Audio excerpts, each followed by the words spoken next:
মায় আমার জন্ম দুঃখী, কত ব্যথা দিছি জানি, তবু মায় ডাকে সোনামণি।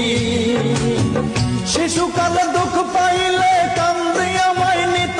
কখনো অহংকার করো না, কারণ সকালে যে পত্রিকা বিক্রি হয় 10 টাকায়, বিকেলে আবার সেই পত্রিকা বিক্রি হয় 10 টাকা কেজিতে।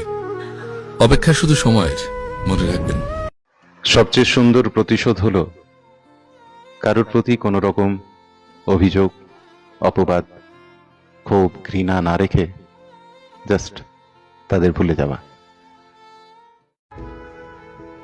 বাস্তব সত্য এটাই, মানুষ প্রশংসা করে লোভে, নিন্দা করে ক্ষোভে, সমালোচনা করে হিংসায়, আর খাতির করে ধান্দায়, সম্মান করে স্বার্থে, আর মূল্যায়ন।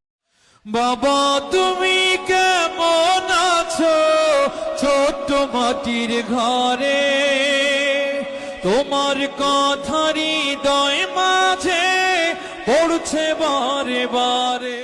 চমৎকার একটা লেখা পড়ছিলাম, মানুষ তোমাকে ততক্ষণই মূল্য দেবে যতক্ষণ তুমি তার প্রয়োজন মেটাবে। একবার নিজের কথা ভাবতে শুরু করো, দেখবে অনেক সম্পর্কই বদলে গেছে। স্বার্থবোধ